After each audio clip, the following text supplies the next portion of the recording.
Bueno, ahora vamos a ver efectos de la altura sobre los sistemas cardiovasculares y respiratorios. ¿Cuál es la importancia de este tema? Que hay 35 millones de personas en América Latina que nacen, viven y mueren en altitudes mayores a 2.500 metros sobre el nivel del mar. Y en Asia hay cerca de 80 millones que viven por encima de esa altura. Hay una prevalencia de enfermedades crónicas debido a esa altura que es entre un 5 y un 10%.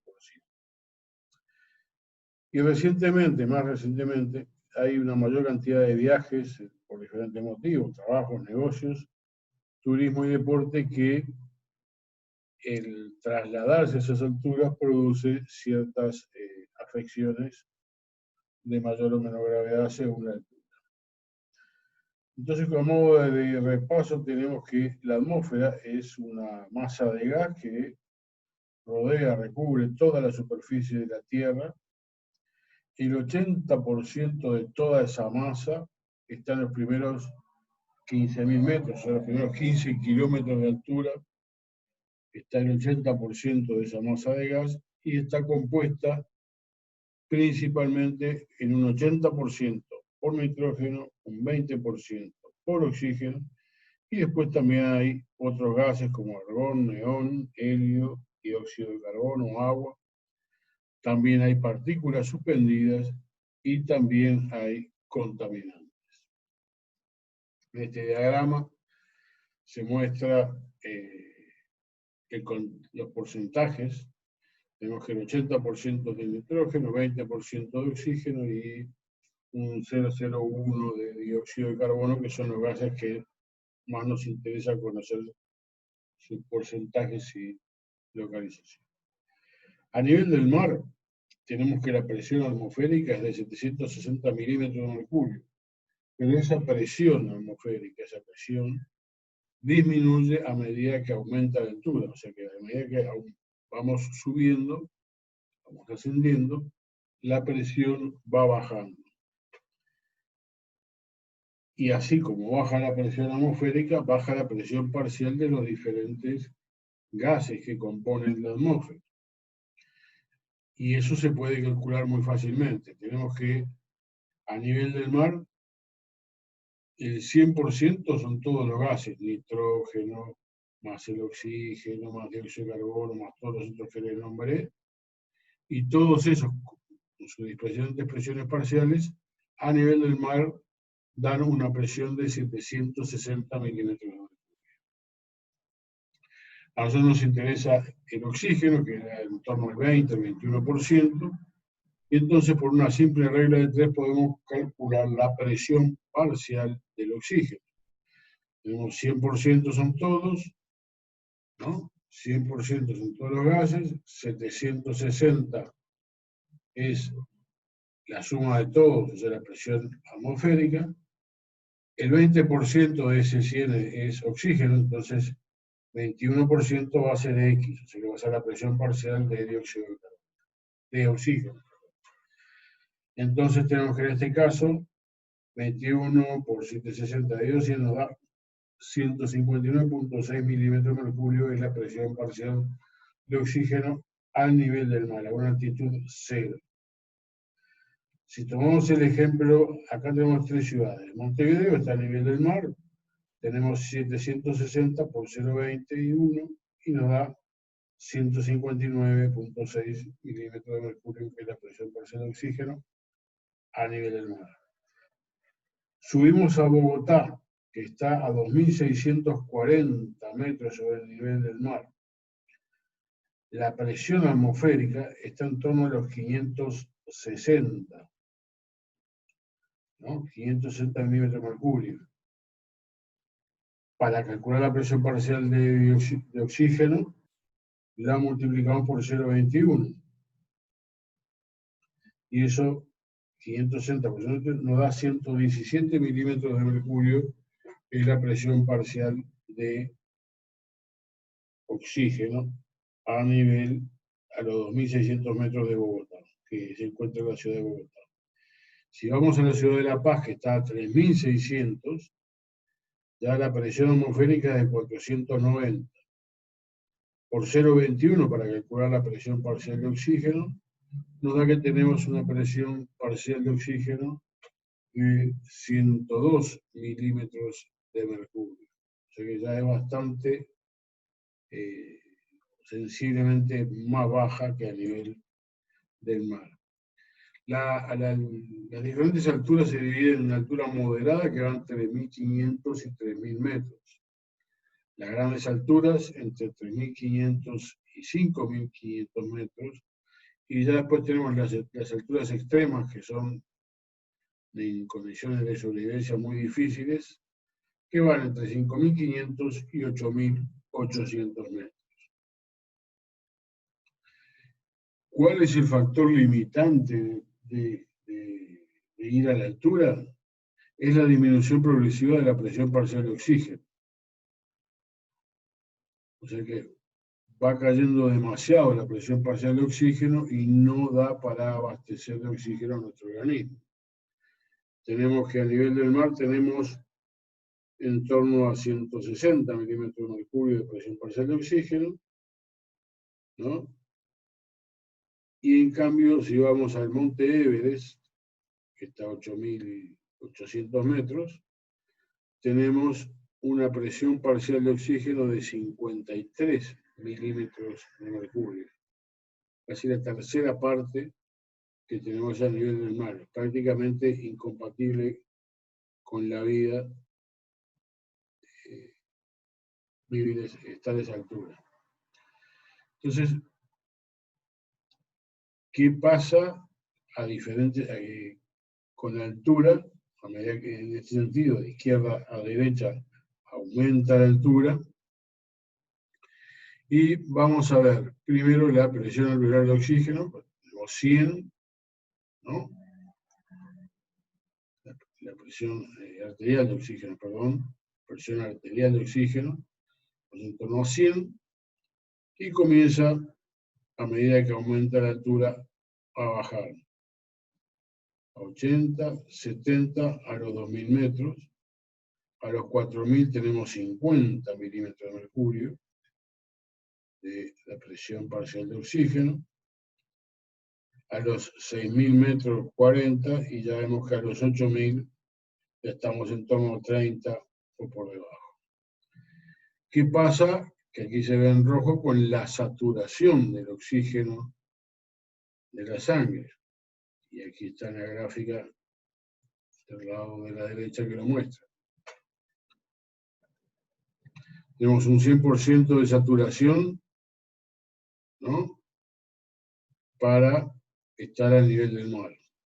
Si vamos ascendiendo lentamente, vemos que no va cayendo rápidamente hasta llegar a los 3.000 y pocos metros, que ya ahí la pendiente cambia y empiezan a descender rápidamente. Vemos que a los 4.000 ya estamos en 85% de saturación. Si llegamos a los 6.000 metros, tenemos un 75% de saturación. Y por debajo, a la altura de los 8.000 metros, en torno a esa altura, ya la saturación de oxígeno es apenas 65%. Menos de eso no puede saturarse la sangre. En este cuadro siguiente tenemos que diferentes alturas y compara el contenido de oxígeno, la presión parcial de oxígeno, en diferentes sangres partiendo de diferentes alturas. O sea que salimos. La presión parcial en el ambiente, en el aire, a nivel del mar, es 140. A nivel del alvéolo, como hemos visto en el gráfico anterior, en el gas alveolar llega a 100. Cuando pasa la sangre arterial ya estamos en 90. Y finalmente a la sangre venosa cae a 40. En torno a 40 milímetros de mercurio es la presión parcial de oxígeno. Si partimos de los 3.400 metros, ya arrancamos con un nivel de presión parcial de oxígeno de 100 milímetros de mercurio. Vemos que el pasaje al gas alveolar ya baja a 60. La sangre arterial absorbe casi todo ese oxígeno que pasa y queda en 60, poco menos de 60.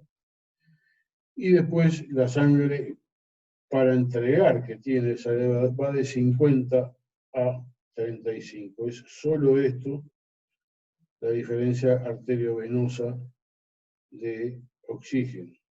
Y ya desde los 6.000 metros arrancamos con una presión parcial de oxígeno de 60, 40 en el gas alveolar.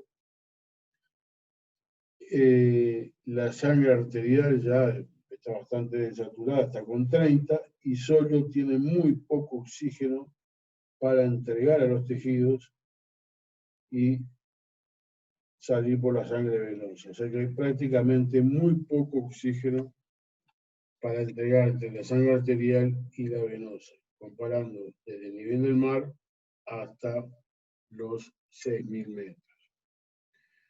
Entonces, en la parte de fisiología respiratoria vamos a ver qué pasa en respuesta a la altura y vamos a ver diferentes fases. De las fases, vamos a ver que hay 3 fases claramente detectables. Uno es la aclimatación, que es el primer momento que uno se enfrenta a esa altura. Segundo es la adaptación o ajustes, en que se va ajustando la función respiratoria. Y tercero, ya la adaptación evolutiva a largo plazo. Entonces, ¿cuáles son los efectos físicos que tenemos cuando nos adaptamos a la altura? Primero, hay una disminución de la presión atmosférica. Eso lleva a una disminución de la presión parcial de oxígeno del aire. Y esto va a hacer que se desarrollen diferentes respuestas fisiológicas en respuesta a la altitud. También hay descenso de temperatura, hay un descenso de la humedad relativa, ¿no? Hay una disminución de la humedad relativa, hay un aumento en las radiaciones solares y la resistencia aérea es menor. ¿Qué es lo que vamos a tratar de hacer? Primero, intentar compensar la hipoxia. Va a haber adaptaciones en mayor o menor grado según la altitud y el tiempo de exposición. No es lo mismo la adaptación que tengo que hacer cuando llego a los 2.600 metros, que es relativamente soportable, que la que tengo que hacer a los 5.000 metros, que es soportable, pero hay que hacer un gran esfuerzo fisiológico para poder compensar esas bajas. Y lo que importa es el tiempo de exposición a esa altura. El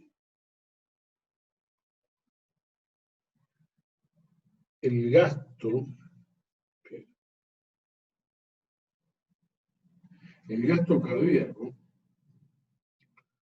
se normaliza o disminuye 3 a 6 días luego de estar adaptado. Y a partir de la segunda semana hay un aumento de los glóbulos rojos. O sea que los mecanismos compensatorios de adaptación, que son reversibles, aumenta los glóbulos rojos, hay una poliglobulia, hay un aumento en la capilaridad y aumenta la capacidad de difusión capilar a nivel pulmonar hasta en un 300%. ¿Esto por qué? Porque aumenta el volumen de los capilares pulmonares, aumenta un poco el volumen pulmonar y aumenta la presión a nivel de la arteria pulmonar. Hay una disminución del volumen del plasma por la poliglobulia. Aumenta el 2,3 difosfoglicerato a nivel de los eritrocitos, el mecanismo por el cual y luego hay una caída del gasto cardíaco. Algunos términos para definir: tenemos que la hipoxia es el aporte insuficiente de oxígeno. La hipoxemia es el descenso de la presión parcial de oxígeno en la sangre arterial. La hipobaria, descenso de la presión atmosférica en relación al nivel del mar. Normobaria es la presión normal y la hiperbaria es una presión aumentada. ¿Cuáles son los efectos que tenemos cuando se produce la ida a la altura? 1. La hipoxia estimula quimiorreceptores periféricos, por ejemplo, ubicados en cuerpos carotídeos, porque hay menos oxígeno. Entonces, esa hipoxia estimula estos quimiorreceptores. Estos quimiorreceptores incrementan la frecuencia ventilatoria y se produce una hiperventilación. También se genera una activación del sistema adrenérgico, sistema nervioso simpático. Cuarto, la frecuencia cardíaca es más rápida y se incrementa el flujo sanguíneo y el gasto cardíaco también aumenta. Y lo que lleva a una elevación de la presión arterial. ¿Qué síntomas van a ser varios según la altura, que ya los vamos a ver? Pero entonces la acomodación y la aclimatación del sistema respiratorio de altura es una reacción del organismo por acomodación. Si se prolonga el tiempo de la hipoxia, vamos a tener una aclimatación. Va a haber un aumento a nivel de la ventilación pulmonar y un aumento de la hemoglobina.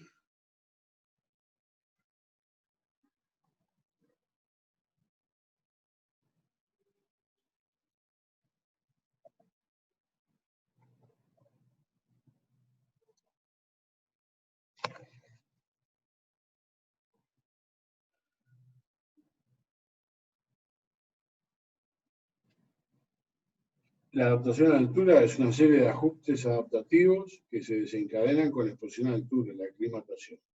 Estos son respiratorios, cardiovasculares y hematológicos. A nivel respiratorio, se estimulan los quimiorreceptores periféricos, como habíamos visto en el diagrama anterior, y se produce una respuesta ventilatoria a la hipoxemia. Hay un aumento de la ventilación, que es la primera estrategia para lograr aumentar la cantidad de oxígeno que entra a los pulmones. Esta hiperventilación en reposo y en ejercicio está presente. ¿Qué es lo que va a crear el sistema respiratorio? Lo que ya hemos visto en otras. Mantener la presión parcial de oxígeno, mantener la presión parcial de dióxido de carbono y mantener el pH. Entonces, en este diagrama vamos a empezar por este lado. Hay un ascenso a la altura, hay menor presión parcial de oxígeno, entonces disminuye la cantidad de oxígeno disponible y eso nos lleva a una hipoxemia. La hipoxemia estimula los cuerpos carotídeos, esto estimula los centros respiratorios. El estímulo del centro respiratorio produce un aumento de la ventilación que me produce dos cosas. Por un lado, la buscada por la hipoxia, que es compensar la hipoxia, que se estabiliza y aclimatiza. Pero, ¿qué pasa cuando aumenta la ventilación? Hay una disminución de dióxido de carbono en sangre, de la PCO2. Vamos a ver que alcaliniza la sangre y de alguna manera bloquea, inhibe los efectos de la hipoxia. Entonces tenemos que la hiperventilación producida por la falta de oxígeno desciende la presión parcial de dióxido de carbono. Esta presión parcial de dióxido de carbono hace que haya un aumento del pH, ¿no? Eso me produce una inhibición del centro respiratorio. O sea que ahí tengo una alcalosis respiratoria, se me inhibe el centro respiratorio, que se opone al efecto de la disminución del oxígeno. Y se contradice con la señal que reciben los quimioreceptores periféricos. La inhibición de estos, luego de 4 o 5 días, se va estabilizando y el centro respiratorio va a responder al máximo frente a la hipoxia, pudiendo abrir ventilar. Y puede producirse hasta un aumento de 5 veces la ventilación pulmonar. La disminución de la presión atmosférica de oxígeno y la presión arterial de oxígeno, la presión parcial, esos son los estímulos. Sobre los quimioreceptores periféricos que me producen hiperventilación, pero el aumento por hiperventilación de la presión parcial de oxígeno me lleva a una disminución de la presión parcial de CO2, lo que produce una alcalosis. Si recuerdan esta ecuación, dióxido de carbono más agua, ácido carbónico y carbonato, perdón, y esto me da hidrógeno iones y ácido carbónico. Si aumenta la CO2, la reacción se desplaza hacia la derecha, aumentando los hidrogeniones, o sea, acidificando. Si baja la CO2, la reacción se va a mover hacia la izquierda, aumentando la CO2 y bajando los hidrogeniones, en una alcalosis. Si los hidrogeniones aumentan, la reacción va hacia la izquierda. Y si los hidrogeniones bajan, la reacción se mueve hacia la derecha, haciendo las consecuentes variaciones de concentraciones de los otros componentes. Entonces, para concluir, una hipoventilación, o sea, bajar la frecuencia respiratoria, aumenta la presión parcial de dióxido de carbono, causando una acidosis de origen respiratorio. La hiperventilación provoca una disminución de la presión parcial de dióxido de carbono, causando una alcalosis de origen respiratorio.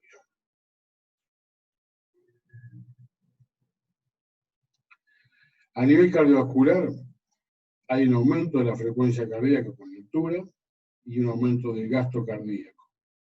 Para un mismo ejercicio, se van a pesar mayores valores de frecuencia cardíaca y de gasto cardíaco que para el mismo ejercicio a nivel del mar.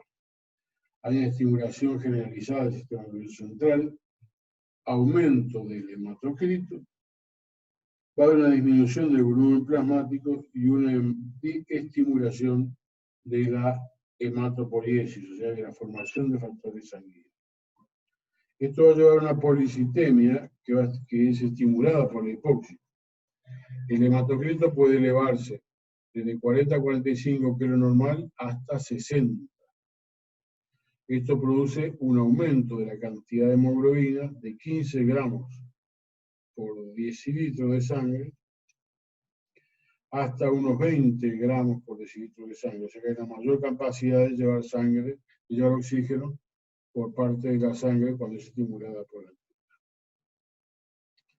El volumen sanguíneo puede aumentar entre un 20 y un 30% dependiendo de la altura y el tiempo.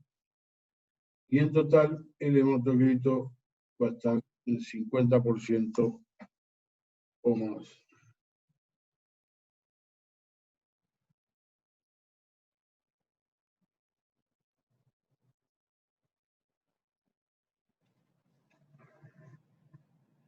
Esto solo durante días o semanas. El máximo de esta respuesta se logra después de meses. A partir de los 4.000 metros, que es una altura ya considerable, aparecen los siguientes síntomas: somnolencia, y también insomnio, fatiga mental y muscular, cefalea, pérdida de apetito, náuseas, disnea, edema, va a aparecer euforia, debe haber una progresión a mioclonias y convulsiones más frecuentes a medida que aumenta la altura hasta los 6.000 metros.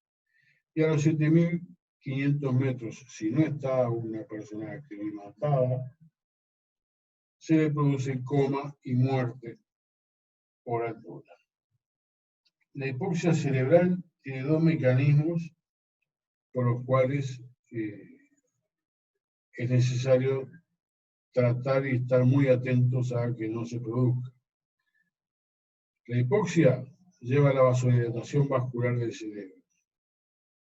Esa vasodilatación lleva a un aumento del flujo sanguíneo cerebral.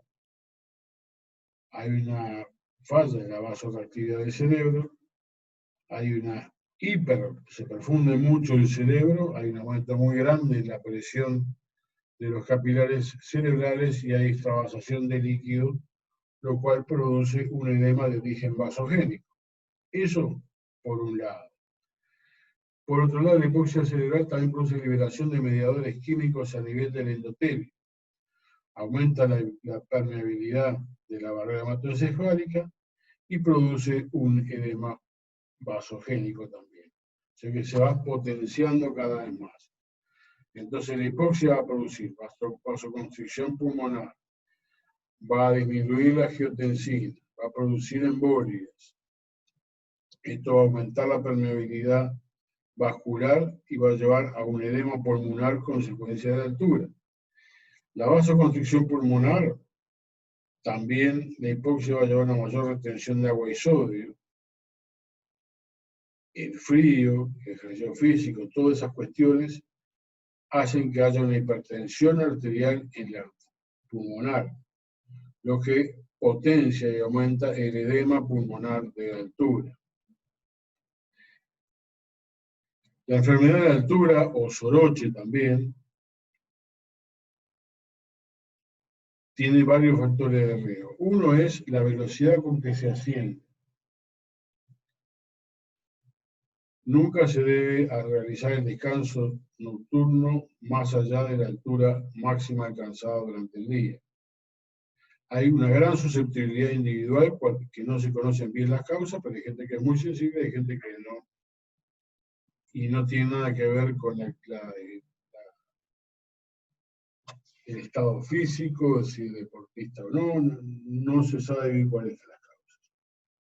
Lo que sí es importante, si ya tuvo antecedentes de enfermedad de altura, obviamente lo va a desarrollar nuevamente. Otro factor de riesgo es vivir habitualmente a menos de 900 metros sobre el nivel del mar, antecedentes de enfermedad respiratoria reciente y la edad también es otro factor. ¿Qué se recomienda? Que el ascenso sea gradual y no dormir a más de 300 metros de altura de la alcanzada el día anterior. O sea, no más de 600 metros entre 2 noches consecutivas. Y lo que se recomienda es una fármaco previo, un tratamiento previo farmacológico al ascenso, que es con corticoides, que son para prevenir el edema, y la acetazolamida, que actúa sobre la formación del edema y es un diurético. Y ante cualquiera de estos síntomas, lo que más se recomienda es descender, bajar nuevamente. Es el mal de montaña crónico, todo esto que estuvimos viendo. El mal de montaña crónico, la persona va a presentar como síntomas una cianosis, fatiga, muy poca tolerancia al ejercicio, policitemia, un aumento de los elementos formales de la sangre, hipoxia severa, insuficiencia cardíaca derecha, y el tratamiento de todo esto es bajar a nivel del mar. Si se llega a grandes alturas está el mal de montaña agudo o soroche, que aparece al llegar a las grandes alturas y puede desaparecer 3 o 4 o 5 días después. Ya los chinos en el Himalaya lo llamaban las montañas del dolor de cabeza. La persona presenta cefalea, mareos, disnea de reposo y también obviamente de esfuerzo, debilidad, sudoración, palpitaciones, disminución de la agudeza auditiva y visual, insomnio, fatiga, anorexia, náusea. Ven que es multisistémico la afección.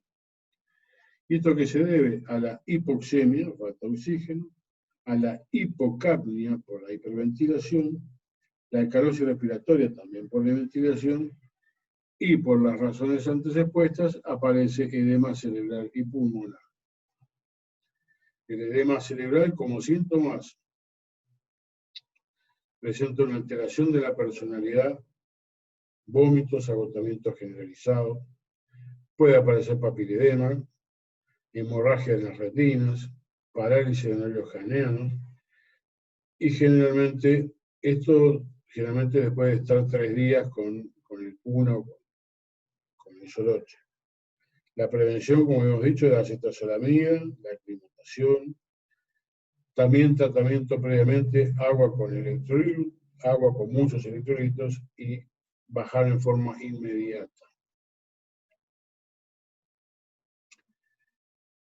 Cuando se va a la gran altura y hay poco nivel de oxígeno, tenemos 3 vías de respuesta que vamos a resumir acá. Tenemos en amarillo los sensores, en violeta el centro integrador y en verde el efector. 1. Las respuestas inmediatas. ¿Quiénes les sensan? Los cuerpos carotídeos. Esto produce una hiperventilación que aumenta la proporción de aire fresco que llega a los alvéolos, pero, como recordarán, hay una disminución de la presión parcial de dióxido de carbono en la sangre arterial. Esto lleva a una alcalosis de origen respiratorio y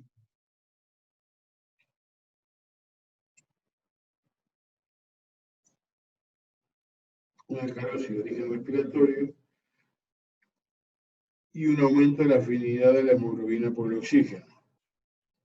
Entonces hay una buena oxigenación, una buena carga de oxígeno en los tejidos. Luego, esta segunda vía, que aparece luego de días de estar expuesto a la gran altura, es un aumento del 2,3-difosfoglicerato en los glóbulos rojos. ¿Qué hace el 2,3-difosfoglicerato? Disminuye la afinidad de la hemoglobina por el oxígeno. Y entonces, ¿qué hace? Aumenta o promueve la descarga del oxígeno a nivel de los tejidos periféricos. O sea, mejora la oxigenación en los tejidos periféricos.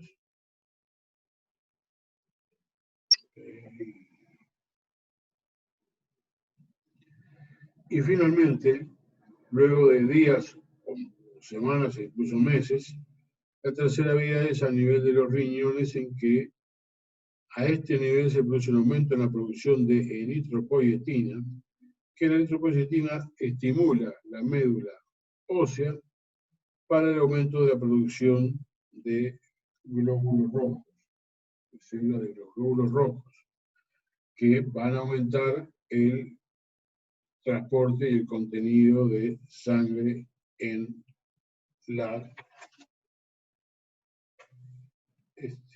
arterias. Entonces, tenemos que respuestas metabólicas a la altura, tenemos aumento de catecolaminas, aumento de corticoides, aumento de hormona antidiurética, aumento de hormona antidiurea, aumento de glucagón, aumento de insulina, disminuye la aldosterona, disminuye la renina. Como ven, se afectan todos los sistemas por el cambio de altura. Esto es una síntesis de lo que ya hemos venido viendo con los distintos porcentajes y los distintos síntomas.